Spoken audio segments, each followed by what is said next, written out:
Don't stay awake for too long. Don't go to bed. I'll make a cup of coffee. Assalamualaikum warahmatullahi wabarakatuh. Perkenalkan, nama saya Elvira. Saya taruni di Politeknik Kelautan dan Perikanan Sorong, jurusan Teknik Budidaya Perikanan. Di sini saya akan menjelaskan tentang makalah saya yang berjudul Teknik Pembesaran Abalon. Bab 1. Pendahuluan latar belakang. Kekerangan merupakan jenis makanan laut yang banyak digemari oleh konsumen karena kelezatan rasanya dan kandungan gizi yang tinggi. Bahkan beberapa jenis kerang dan siput laut dipercaya bisa meningkatkan stamina, misalnya daging kima dan abalon. Abalon adalah suatu spesies kerang-kerangan dari familia Haliotidae dan genus Halioty. Ia dikenal pula sebagai kerang mata tujuh atau siput balik batu, Omer di Gestrite dan Geonestrite. Abalon tergolong dalam kelas gastropoda yang besar. Kerang-kerangan sering disebut dengan kerang mata tujuh, yang dapat dimakan dan dapat dicangkangkan satu cangkup. Abalon merupakan salah satu komoditas yang memiliki nilai ekonomis tinggi. Harga komoditas tersebut mencapai 700.000 per kilogram. Permintaan komoditas ini di negara-negara seperti Cina, Taiwan, Korea semakin meningkat. Namun untuk memenuhi permintaan tersebut, sebagian masih dari alam sehingga menyebabkan populasi abalon di alam Gordon dan Chok. Produksi abalon di Indonesia dari hasil budidaya masih sangat taraf pengembangan.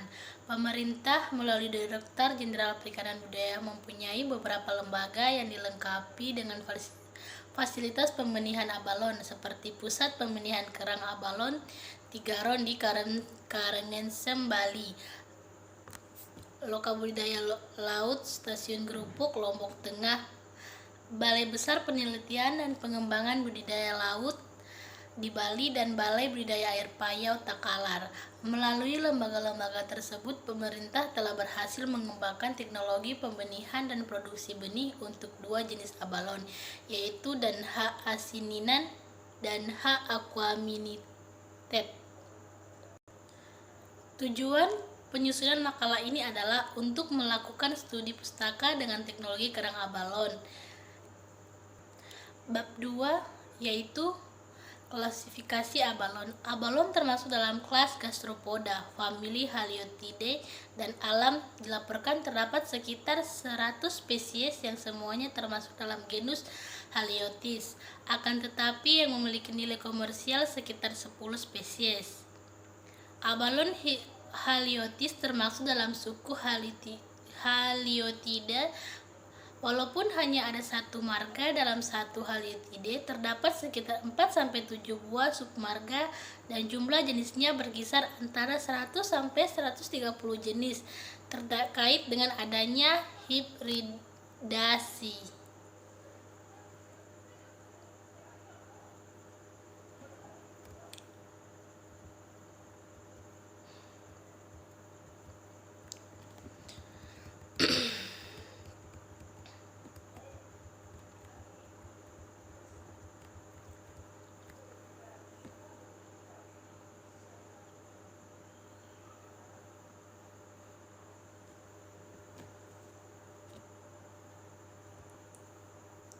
Morfologi abalon. Suku Haliotidae memiliki beberapa jenis, yaitu cangkangnya terbentuk bulat sampai oval, memiliki 2-3 buah puntiran atau word, memiliki cangkang yang bulat berbentuk seperti telinga atau yang disebut aeriform, biasanya disebut air seal. Puntilan yang terakhir dan terbesar adalah body word, memiliki rangkaian lubang yang berjumlah sekitar 4-7 buah tergantung jenis dan terletak di dekat sisir anterior abalon.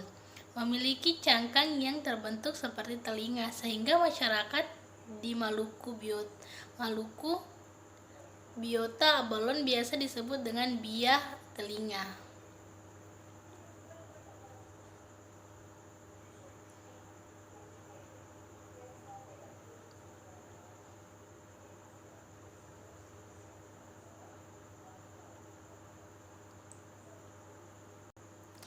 7 buah lubang inilah yang dijadikan alasan bagi masyarakat di wilayah Indonesia Timur menyebut abalon sebagai siput mata 7 di wilayah Indonesia Timur.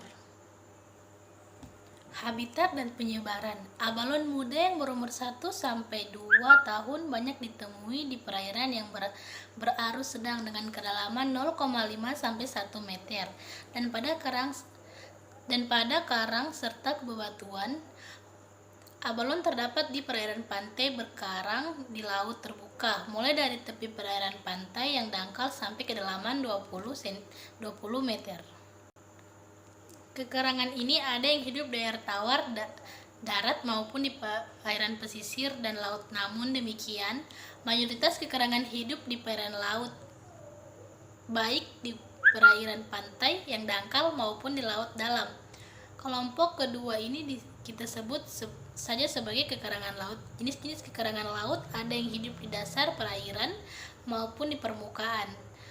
Mayoritas kekarangan adalah benicik, baik hidup di perairan dangkal maupun perairan dalam.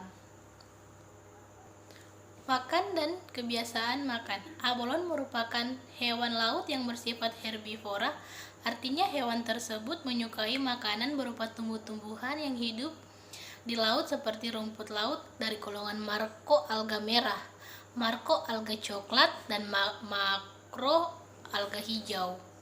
Abalon biasanya aktif makan pada malam hari atau di cahaya gelap dengan cara keluar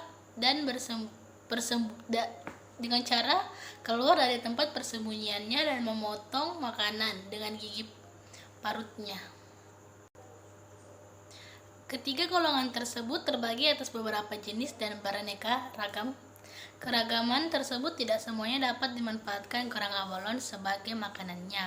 Berikut ini spesies atau jenis seaweed yang dapat dimanfaatkan kerang abalon sebagai makanannya, yaitu makroalga merah, yaitu Carolina, Littlehamium, Gracilaria, Jeanerita, dan Popira. Sedangkan makroalga coklat yaitu Eclonia, Laminaria, Macrophytes, Nerechitis, Undaria, Sargassum. Sedangkan makroalga hijau yaitu seperti Ulva. Bab 3 yaitu tinjauan pustaka atau persiapan wadah. Sarana pada metode penkultur. Sarana yang dibutuhkan untuk budidaya karang abalon pada metode ini adalah sebagai berikut. Yang pertama, wadah yaitu penkultur atau kurungan tancap. Yang kedua, substrak yaitu terbuat dari fabrik, blok, dan genteng. Yang ketiga adalah alat kerja seperti timbangan, keranjang atau baskom, pacul, linggis, dan palu. Sarana ini akan dipergunakan dalam proses pembuatan dan peralatan wadah serta saat proses pemeliharaan berlangsung. Sedangkan pada metode KJA, sarana yang dibutuhkan adalah sebagai berikut. Yang pertama, wadah yang berupa unit keramba jenis apung yang dapat terbuat dari kayu atau bambu, dilengkapi jangkar yang terbuat dari besi atau beton. Yang kedua, wadah pemeliharaan yang terbuat dari waring. Yang ketiga, alat transportasi seperti perahu atau sampan. Yang keempat, alat kerja seperti timbangan, palu, dan gergaji. Yang kelima, rumah jaga dipergunakan untuk kegiatan pengamatan. Kesesuaian lokasi. Pemilihan lokasi budidaya untuk pembesaran abalon haruslah sesuai dengan habitat asli abalon tersebut supaya proses budidaya berjalan lancar. Syaratnya yang tepat untuk lokasi budidaya abalon yaitu berkarang, berpasir, karang, atau bebatuan. Kedalaman perairan untuk budidaya sebaiknya tidak lebih dari 10 meter dan minimal 3 meter pada saat surut terendah dari dasar jaring. Karang abalon hidup pada daerah karang berpasir di sekitar pantai dan jarang bahkan tidak terdapat di muara. Kita lanjut pada metode KJA. Pemilihan lokasi budidaya karang abalon dengan metode KJA pada prinsipnya sama dengan pemilihan lokasi pada budidaya ikan kerapu bebek dengan sistem KJA. Oleh karena itu, Budidaya kerang abalone dapat dilakukan secara bersama dengan ikan kerapu bebek dalam jaring yang berbeda ataupun terpisah. Adapun persyaratan lokasi sebagai berikut. Faktor gangguan alam. Gelombang yang besar akan mengakibatkan guncangan rakit yang cukup kuat. Hal ini akan menyebabkan rusaknya kontraksi rakit dan kesulitan dalam bekerja. Selain itu, kekurangan arus yang sangat menentukan. Arus erat kaitannya dengan sirkulasi air dalam wadah pemilihan jaring. Arus yang kuat akan dapat mengakibatkan terlilitnya wadah atau jaring. Penebaran benih. Benih abalone dipisahkan dengan sesuai umur dan ukuran yang seragam. Kemudian benih abalone ditempatkan pada sejumlah wadah yang sudah disiapkan. Abalone diletakkan pada wadah dengan kepadatan yang sudah ditetapkan. Abalone yang telah siap digunakan untuk penelitian kemudian akan diamati.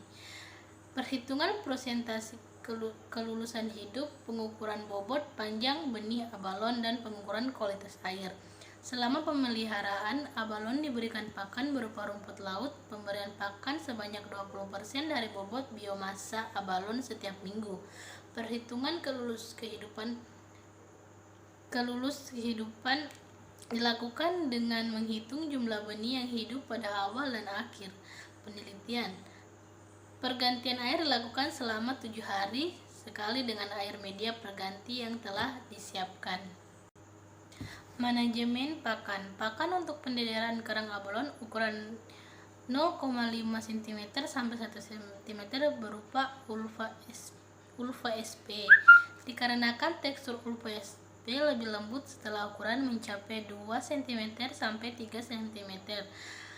Baru pakan dicampur dengan Gracilaria SP. Hal ini sesuai dengan Rusdi DKK 2010 bahwa pakan yang paling disukai abalone adalah ulva SP dikarenakan memiliki tekstur yang lembut dan mudah dicerna.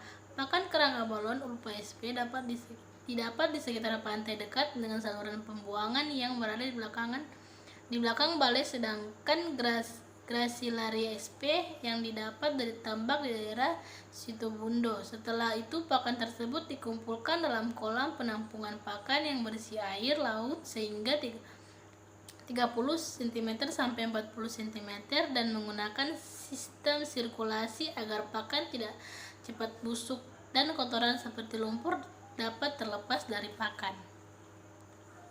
Pengaturan dan pemberian pakan dengan cara menyiapkan pakan yang diambil pada bak penampungan dengan keranjang pakan sebanyak 20 kg. Proses pertama dalam mengolah pakan adalah mencuci pakan pada bak dengan air laut mengalir sampai bersih dari karang kecil sampai terlepas dari pakan, kemudian dibilas dengan air tawar sebanyak 2 kali untuk mematikan parasit yang berasal dari laut atau tambak. Pemberian pakan pada setiap keranjang pendederan abalone dilakukan secara ad libitum. Proses terakhir adalah pengecekan pakan setiap 2-3 hari sekali. Untuk memastikan jumlah pakan pada keranjang pendederan abalone masih cukup, pemberian pakan rumput laut untuk abalone Haliotis ceumata lebih cepat tumbuh dibanding Haliotis asinina. Pertumbuhan abalone. Pertumbuhan panjang dan berat mutlak diukur secara periodik dalam 14 hari sekali pada awal hingga akhir penelitian selama 56 hari dengan cara menimbang berat dan panjang cangkang benih abalone dengan menggunakan rumus Capizzo. Laju pertumbuhan harian. Pertumbuhan abalone dipengaruhi oleh beberapa hal, salah satunya adalah tingkat stres. Penanganan yang kurang hati-hati dapat menimbulkan stres pada abalone. Pada keadaan ini, abalone sangat riskan terhadap serangan penyakit. Lingkungan juga sangat berperan terhadap pertumbuhan abalone. Lingkungan yang kotor menyebabkan kualitas air menurun. Suhu yang meningkat mengakibatkan metabolisme meningkat sehingga pertumbuhan tidak optimal. Pengukuran pertumbuhan berat tubuh ikan dengan menghitung laju pertumbuhan harian. Manajemen kualitas air. Pengelolaan kualitas air pada kolam pendedaran kerang abalon dengan memastikan bahwa sirkulasi air lancar, karena sirkulasi berperan dalam mengeluarkan amoniak yang berasal dari kotoran dan sisa pakan yang jatuh ke dasar kolam pendederan sehingga kualitas air tetap terjaga.